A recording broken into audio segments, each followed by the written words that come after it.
Awesome, awesome. So we're going to kick it up from an energy standpoint. I appreciate you guys, because I know we're standing between you guys and dinner plans. First thing I'll say is this is an amazing facility. Like, it is beautiful and gorgeous. I got my fresh new wallabies, so I'm very excited to take these home and maybe customize them a little bit. But overall, I'm really excited about this panel. I'll introduce myself first. I'm James Cuthbert. I'm president of Rock the Bells.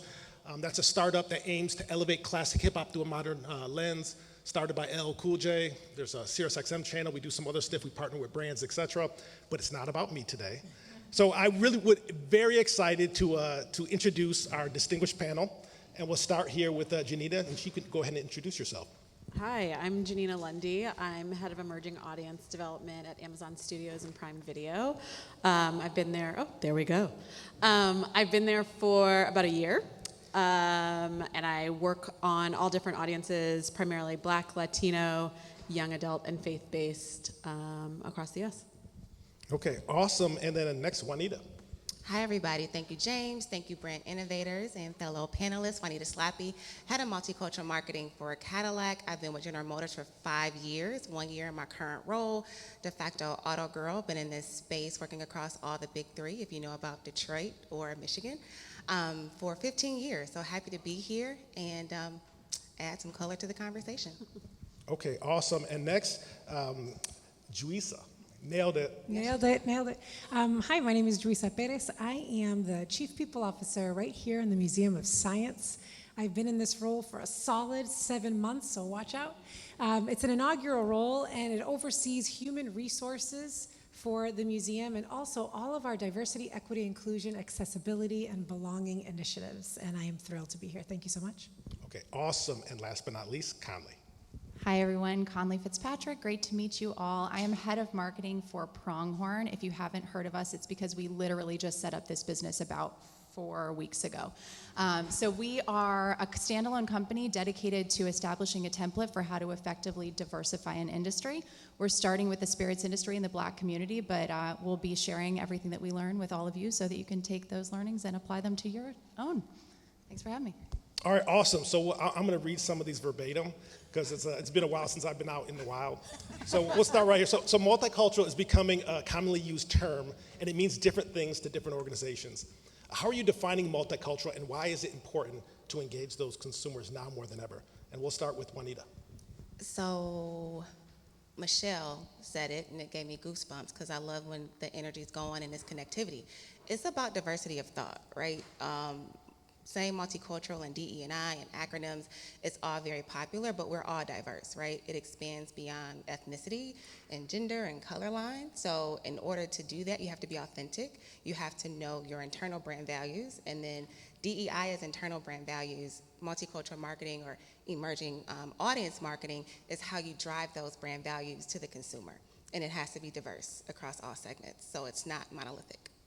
Okay, got it. And would love to hear something from Juanita. Sure. As Juanita just alluded to, we actually don't say multicultural marketing on the Amazon side. We are emerging audiences. So those are audiences that we're focusing on where there's lots of growth opportunity. Like I was saying in my intro, for us right now, that means Black, Latino, young adult, which is the most diverse group of people, and faith-based. And Amazon looks at everything as being customer obsessed. So that's how we approach everything is understanding the customer and understanding their needs and understanding where they're coming from. So we want to make sure that they're seen, they feel seen and they feel heard and valued so that they're loyal to us. And you know what we're doing at the Museum of Science is we're also talking about being culturally responsive. We don't really talk about multicultural. We have curriculum that we're creating, STEM curriculum that we're creating for schools. We're really looking to digitize our world as well. So we're trying to be culturally responsive, and we're looking at Spanish-speaking communities. We're starting MOS and Espanol, and we're really looking to meet the communities where they are. And I love how you say emerging communities, too. We're just talking right now because we're talking about science. It's bigger than us, and we're really looking at that. And so for us, it's excluded communities. Who have we excluded in the past, intentionally or not? And then trying to bring them all together, responsive to what their needs might be. Yeah, so for us at Pronghorn, we ask ourselves this question: does the industry reflect the consumers that it serves? And if it does not, we have some work to do. And we look at multicultural as just really diversity. And so if 12% of the consumers in the spirits industry are drinking, are actually drinking spirits, then 12% should be reflected at the employment level, at the executive level, and in terms of ownership. So we're really approaching multicultural not just from a marketing lens or an audience lens, but as a true full industry ecosystem approach. Yep. Yeah, awesome. So next, I would, companies that like Cadillac that have been around for 120 years or so, and then I guess, it says it on the sheet, established companies like Amazon, like I feel old. So also companies like Amazon have been around since like 99, did I get that right? Yeah, are thinking very differently about engaging audiences. So talk about some of the initiatives or marketing initiatives you do to specifically target diverse audiences. Good start. I work for an iconic brand. I think we talked about it earlier, Chris and Tara, when you talk about legacy and heritage, and it's standing on top of that. And it's an innovation that we've been a leader in this space, bringing Super Cruise and 4G technology in vehicles. So how do we take that further? By we telling our story, and we're getting better. And also we're leveraging our internal talent, right? A lot of people don't know beyond the brand or that emotional connection unless we tell the story. So we have to unearth that. Crystal Wyndham is the first African-American woman to design for an automotive brand. And she led the Cadillac design, our plug, EV here, our all-electric vehicle, the Lyric. She did the interior design. So when you can see yourself in a brand and a product, you feel seen, you feel valued, and that's representation. And equity is stimulus. And that is where you bring in that consumer loyalty when they can see themselves.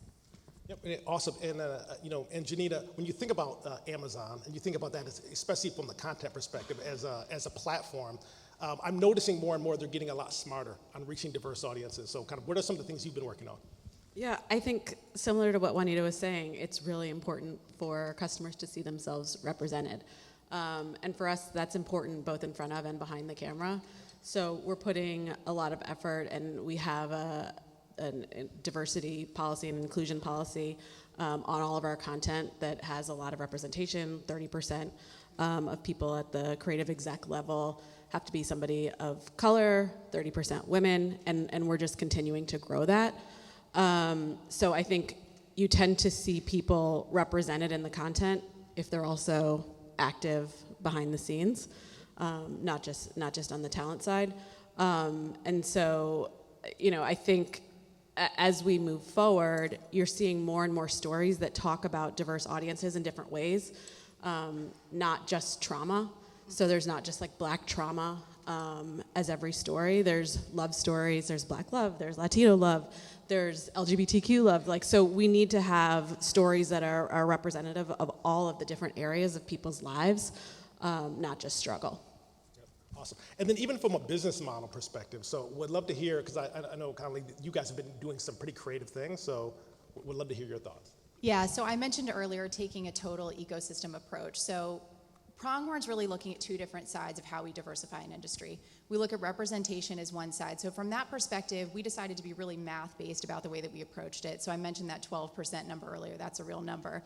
So what is that delta in roles that we need to reach to create actual equity within the industry based on the consumption from the customer base? So we decided we have to fill 1,800 roles over the next 10 years, and we created a roadmap to get there. So we're building 8 programs ranging from apprenticeships to grant programs, business school competitions, HBCU programs, to really help build a pipeline of talent. And then we're leaning on the supplier, distributor, and retailer tiers to actually commit to hiring for those roles. So that's really one prong, if you will, of our business. Pronghorn. And then the other side of the business is around wealth generation, because it's not just about employment, it's about ownership. And there's a real conversation that needs to be had about driving equity. So if you look at the spirits industry and as an example, there have been 0 acquisitions of Black-owned spirits brands in this country, which is pretty staggering, actually. So we are investing in 57 Black-owned brands really as a VC model. And I'll get into, I think, a little bit more about how our investment thesis differs from the industry as a whole. But the idea is that we're going to provide a meaningful path to ownership for the Black community in the spirits industry. And so, that taken along with just investing in Black agencies, working with Black partners across everything from the supply chain to data and insights, every really touch point that we can affect and impact is critical to really changing the entire fabric of the industry. I would just add on to that. It is really important that you are working with agencies that represent the audiences that you're going after, because that's something that we see a lot. We're like, okay, we're gonna, not necessarily for us, but I mean, I've seen it in other roles where people are working on attracting a diverse audience or a large, broad audience in general, and then there's nobody on the agency team that represents that. And I think even more, if you're specifically doing a dedicated effort to a certain group, to a Black audience or to a Latino audience, then you should make every effort you can to work with agencies that are owned by people who look like that. Yeah, thank you for that. And I'll just say this: if anybody needs a referral, come to us. Like, we're literally building out a database of these agencies and partners, and again, ranging from not just creative agencies to every possible touch point. And we always say, if you can't find it, ask us. Okay, I will be asking you because we're in the market for a new creative agency right now. I got you. All right. Awesome. So actually, I wanted to stay there for a quick second, and would love just your thoughts when you think about STEM and the need to continue to kind of inspire young, diverse audiences in and around science. What are some of the initiatives that you've been working through? Yeah, STEM is great, and sometimes it's called STEAM because they're bringing in the arts as well. Sometimes STEM is really important, and so one example that I'll show you, there's Museum of Science. I've got lots of examples, but I'm going to give you just one. And one is really about our EIE curriculum, and we talk about bringing girls. So this curriculum was meant for girls to bring them into the STEM world. And but you can't just think about girls. You're thinking about Black girls, you're thinking about girls from Puerto Rico like myself, you're thinking about girls from different countries as well, and you have to cater, and that goes back to being culturally responsive, and you're figuring out what's really important to the community at that time and having that agency and that power and thinking about that. Then once you have the curriculum, then you're out and you got to market the curriculum. And for those of you who are lucky enough to hear from Todd Sperry, who's our Chief Marketing Officer, him and I work very closely on making, he's over here, we work very closely on making sure we're targeting the audiences, but it's twofold, and it's everything that you talked about too. It's all these prongs coming in, and we've got the curriculum, they're owning the curriculum, then we're marketing it to the people that in the school, whether it's the schools, and then the same thing for exhibits. So that's one of the many things that we're doing. Exhibits are also really great time for us to create and getting everyone at the table to create these exhibits that'll be out for everybody. Okay, awesome. Now, what I would love to hear, because there's initiatives we have, and then some are when you think about kind of what you guys are doing in terms of really getting up underneath and trying to solve a very systemic problem, but you're creating a model. So talk to me a little bit about how you think about taking that model and spreading that out more broadly. Yeah, I mean, what we're trying to do, I mentioned it earlier, we're starting with the spirits industry, but the idea is that this is a template that should be transferable to any industry and also any underrepresented group. So I think the idea is, again, just looking at those two sides of the coin, whether it be representation or ownership. And then I think it's also about being a little bit innovative and breaking some of the rules in your approach. So one of the things that I really value about our investment thesis is that we're allowed to be heart-led. We talk about the fact that we're math-based, and we do have very clear KPIs and objectives that we're publicly putting out into the world. So we're trying to achieve $2.4 billion of economic value for the industry. And we always say the best commercial for diversity is commercial success, and we intend to prove that. But we also have the ability to invest in brands that are, I'll give you a family company that, lives on a farm and may want to keep this company for 15 generations and may never want to sell it or make any, make an exit or make us any profit off of it. But it's money that's being generated for the industry. So you have to look at, what your values are and how you're trying to change the industry. Is it a quick buck or is it long-term change? And so I think we're helping to crack the code on that, and we're eager to share everything that we're learning with all of you. Awesome. And Juanita, so Amazon is ginormous. People still say ginormous. I'm getting old now. My kids tell me I'm getting old. So I would say, so when you really think about being progressive and making change and kind of working in this space of kind of whether it's purpose-driven or kind of from a diversity and equity and inclusion standpoint, what are some of the things that you've personally worked on that you've pushed through, and walk us a little bit through of the how? Because I'm sure when you're trying to put through a purpose-based initiative, or you're trying to really make change in a company that size, how do you actually go about doing that? Yeah, frankly, I mean, so I've been at Amazon for a year, and it's taken some time to navigate all of the different people and all the different departments that are there. So we're starting to put some wins up on the board, and I think in general, I'm really proud of the work that we've done. Like I said, on on the inclusion policy, and some of the work that we're doing, like with the University Howard Entertainment Program. But I think as far as the how of what we're doing, I think it's pretty unique. Like my role in particular, I report in through marketing, but the role is supposed to go horizontal across the org. So I'm working closely with content to understand what content we need on the platform to bring in these audiences and retain these audiences. I'm working on the marketing side on general brand campaigns that are talking to these audiences, but also consulting on all of the titles that speak bullseye to those audiences or our larger tent poles. And then making sure that our product experience is a good one for these audiences, whether that has to do with language or just the passion points and that kind of thing. So I think it's about structuring to win and making sure that it's not just something that's happening in marketing, because if the content or if for people who are on the product side, if the product doesn't speak to the audience, then there's only so much that the marketing can do. So really understanding those nuances, I think is really key. And then the other piece is I have my team that's focused on emerging audiences, but then throughout the company, there are other people who are focused on emerging audiences who dotted line into my team. So we have that circulation kind of all over the company. Yeah, awesome. So, I'm gonna skip around a little bit. This is where it goes left. All right, so what I always love to hear is, as you work in different places and spaces, there's always something that you've done that you're most proud of. Like this could be a resume bullet, or if you're there for life, this is just kind of like part of your story. So just kind of like, we can start anywhere, but would love to hear like the one thing you've done that you really think has driven the needle from a performance standpoint, but also a purpose or a diversity standpoint. I'll start. Yeah, dive in. This is my third career, and what I think is really great, the work that you do when you're talking about diversity, equity, inclusion, accessibility, belonging, it's not about Juisa. It's really bigger than that. And so the most proud moment happened to me probably about 4 months ago, that I saw my former employer, the Family Health Center of Worcester, Massachusetts, not far from here. They were continuing an internship program that we created, and people called it Juisa's internship program while I was there, and I kept saying, no, it's Our Promise, and we called it Our Promise. And the point is that we wanted, speaking of STEM, we wanted to create internship opportunities in the community health field for students of color. And we were creating in all spaces, in finance, in human resources, but also in nursing, and also in being a doctor or medical professional. And that program has continued. It now has a line item in the budget.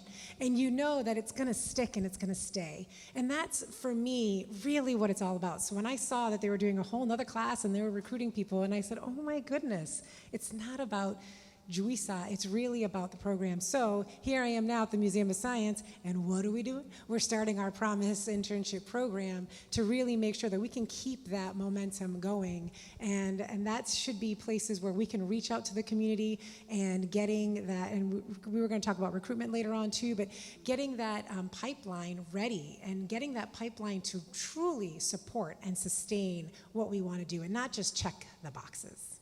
Okay, awesome, thank you. I'll double dutch in. No problem. I am very honored to drive, impact for audiences and people who may not have otherwise, been brought to the forefront and believe in people. I say all the time, I introduce important people to influential people, one of which is Melissa Butler of the Lip Bar. Don't know if there's any Shark Tank fans here, but she had a vegan lip company with a myriad of colors, and no one believed in her. And this year, she celebrated her 10th anniversary of selling over $2 million. She is one of our brand partners, and we talked about partnership earlier. I like championing brands that are iconic, they're ambitious, they're audacious, and they look like us. Our brand values align. So if you go to Cadillac.com/audacity, you will see other audacious individuals that just celebrate our brand promise that we champion big dreams and bold ambition. We want to work with people and align with people who look like us, and they want to innovate now and be disruptors. So I'm most proud of the hub, the noise, the impact that we've created. But moreover, Janina mentioned this earlier, from a production standpoint. When we show up to awards or experiential or activations, I'm bringing Lip Bar with me. They're just not a partner. It's not a transactional relationship. the creative that we work on with our talent in Hispanic or Asian, we have lip bar makeup there. We're drilling in our commitment. We're sowing the seeds. The same with Killer Mike. He's one of our brand partners. His song has been the creative, track for over 2 years. And inside scoop, he is the feature of our Black Music Month commercial. So it's a continuous relationship of up-leveling these partners that are helping us drive forward. So for me, that's the proudest, is I get to drive this connectivity that otherwise may not have happened. And to me, it seems natural. We're friends. You want to know someone, I'll call. I'm going to call, Conley to connect. So on a global level, to bring visibility, it's the best feeling. Happy to be Awesome. your friend. Let's connect. Who's going? Sure, I'll go. So I was sitting here thinking about what I'm most proud of. I'm obviously incredibly, immensely proud to be a part of the team at Pronghorn and what we're building. And it's really exciting to be in on the ground floor of something like this. I've worked in the spirits industry for many years at big suppliers and startups. And so being able to combine those experiences to really help brands and work on a personal level with brands is exciting. One of the things that I didn't mention earlier is, in addition to our capital investments that we're making with these brands, we're also serving as essentially bespoke consultants. And we've created a set of supercharging levers. So everything from sales and route to market, data and insights, finance, IT, brand marketing, trade marketing. We're working with these brands to identify what are the things that can really take your business to the next level and help you achieve whatever your goals are. Not what we believe you should be doing, but what do you actually want to get out of this? And then we're working one-on-one with them to do it, in addition to an extensive partner network that I mentioned earlier. So I'm on a personal level just really excited to work with brand founders and really help impart all of this incredible knowledge that I've been able to gain through my career, that I've been very fortunate to have at some of these huge suppliers, and take that and help them really supercharge their brands and be successful.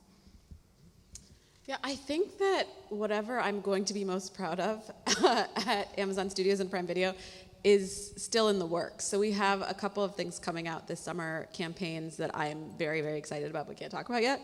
But I'm excited about those. But I think overall, I'm excited about the content that we have coming and the part that marketing plays in that.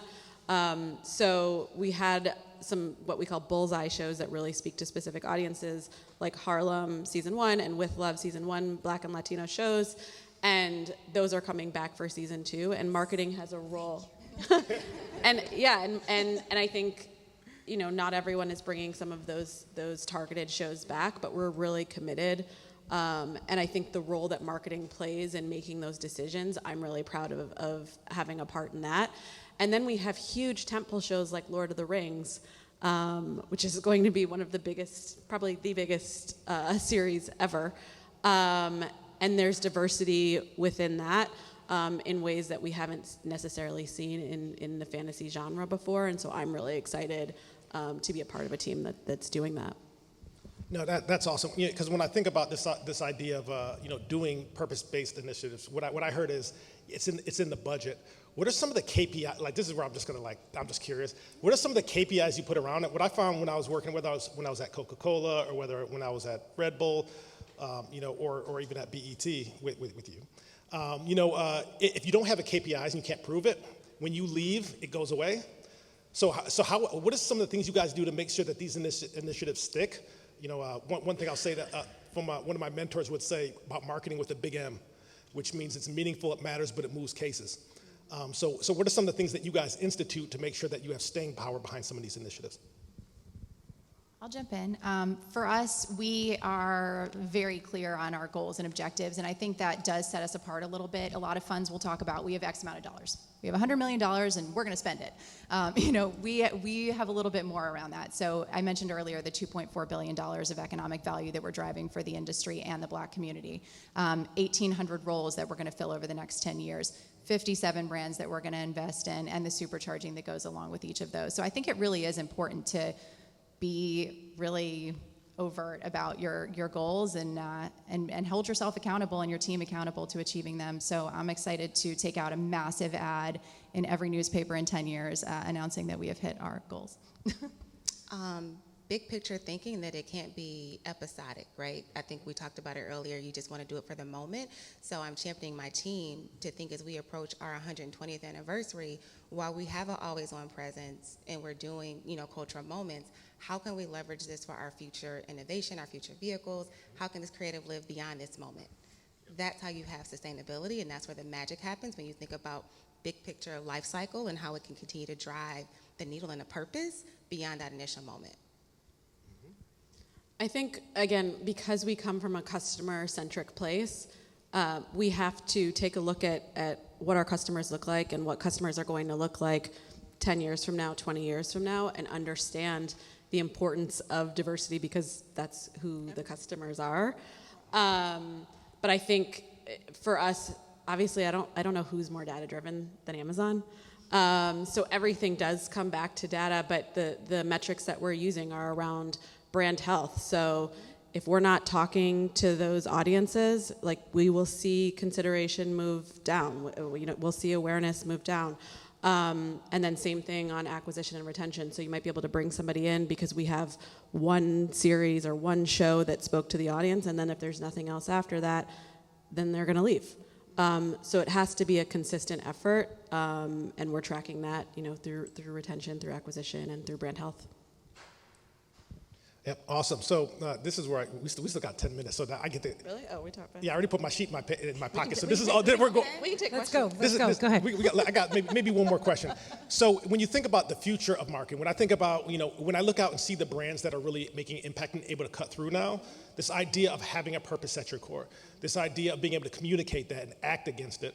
I always say this idea of having one foot in the cloud and one in the concrete. The cloud is your communication. The street is the impact you have on real human beings.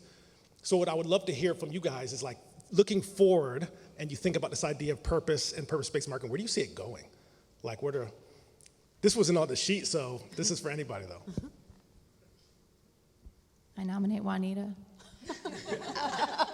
Gladly. I think more than anything, we've found consumers have a heart. They want to know where brands are showing up, how they're showing up, and where they're spending their money. So if brands aren't taking stock of what they're doing and their brand values and brand health and listening to the noise that's happening on social, digital, linear, you're going to be in trouble. So it's not time to just pivot. You need to find your anchor, stay rooted in your heritage, but continue to progress and work with brands, experiential things that help drive the purpose, because they want to have that emotional connection with you. And if you don't emit that, I almost said something, see? If you don't drive in on whatever that pulse is, that's where you'll lose people, and people will see it.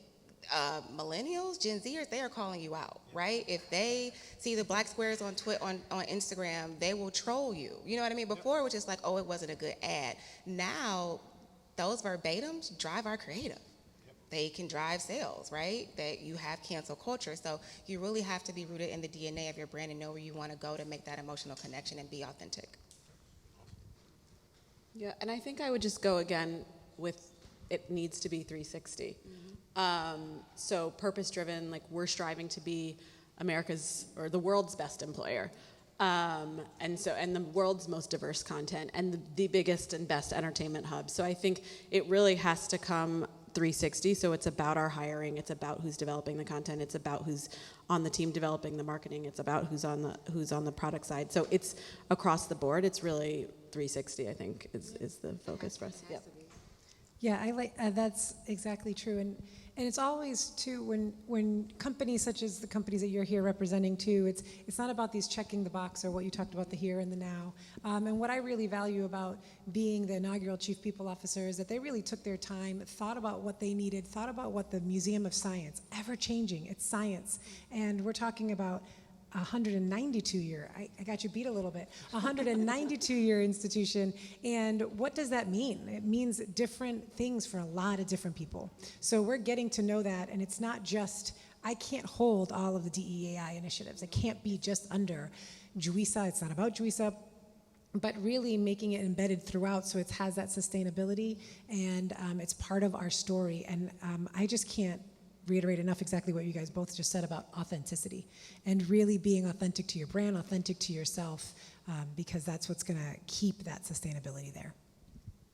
I think I agree with all of that, and I think the only thing that I would maybe add is just that it takes all of us. And obviously my last name is Fitzpatrick. I'm a white woman, but I'm working for a company that's seeking to right-size the industry for the Black community. And I think it's really important that we all do the work. So I think that's important just for us all to think Allyship, about. yeah. Yeah, it's an everybody job, and allyship is action. All right, so on that note, that was perfect. So would love to open it up for if there's any questions for anybody on the panel, any thoughts? I think we have some time left, right? You got about 5-10 minutes. We can take some questions. Sweet, any questions? Come on, don't be shy. The Museum of Science is right down the street. It's open. We will start doing Friday ads nights, for we're open all of these until- institutions. we're open Rock the until- Bells All right, meet Festival, me halfway. I August 6th. love it. All right, we got a question. Hello, should I introduce myself? Okay, yeah, sorry. My name is Kwaku, Social Media Innovation at Clark's. Hey, Kwaku. I met all you guys, so hello. We're friends now.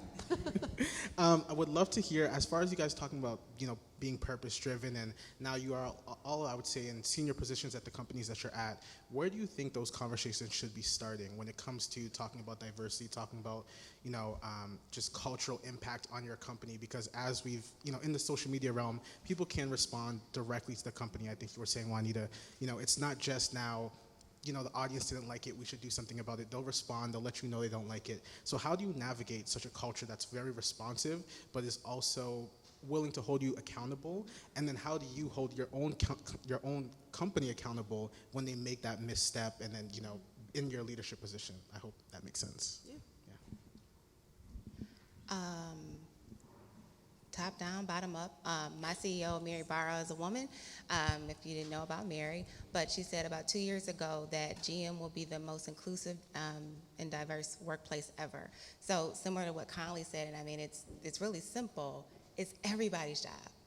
If we all agree to show up as ourselves, respect one another, understand that our differences are what unite us, and we can find that duality, everyone has to do it. Janina said, across marketing and her division. It's just not HR's job. I think maybe before now and before social injustice, it was HR's job. Then it was kicked over to marketing to talk to these, consumers at this moment. We've seen unrest that the consumers, and they won't rest. So it's making companies be responsible and having us here to champion what inclusion looks like, to have diversity of thought and have conversations that make you uncomfortable to get to the growth. And I think for me and my company, I think my peers on the stage, I think our companies are doing that, and Brand Innovators is also fostering this space to have this dialogue. I think the biggest thing is that we are afraid to ask questions. So when you have a safe space like this where we could demystify myths, when we can come together and you can carefully ask me a question that you may not have otherwise wanted to ask, that affects you and I. I think we all have those situations where you wanted to ask, but you didn't. Or you let something go, right? What if we took the time to be earnest and thoughtful to say, can I ask you a question? Right? Then everybody's involved and we're all better for it. And I think it can come from anywhere in the company, but I think in your case, since we spoke for a little while earlier, you're in the social space. So beyond retail, for those who are in a retail business, social is the closest to the customer. So hopefully, I, at least in my role now, and definitely in my role previously at Viacom, I'm listening to the social team because they know the most about what customers are saying. And if we're saying that customers are the most important thing for us and we're customer obsessed, then we want to have a direct line to our social team to really understand what folks are saying, both about our brand and about the industry as a whole. And I would just say too is like, I think sometimes in organizations, when you're in a big organization, like sometimes it takes a little bit of to be brave. So it doesn't matter where you sit in the organization. I've seen people all the way from, an intern, all the way from the CEO of the company drive strategic change, drive a purpose-based initiative. As long as they do the due diligence and the work on the analytics side and tie it together. I used to say when people do purpose-based initiatives without KPIs, I call that lazy marketing, because there's always a way to tie it to performance. So you do the good work, and then, sometimes it takes being a little bit brave and raising your hand and being willing to push and put yourself out there. And what I've seen is when people are willing to put themselves out there, they do the work. That's when ideas are seen, and that's when people are seen as well. Love it. Any last questions before we wrap up? You don't have to be shy. It's an We're standing between everyone and cocktails. They're like, honey, don't be 5 minutes late. They're talking forever. Ask us later. Going once, going twice. All right, let's give a big round of applause for our final group of panelists. Thank you very much.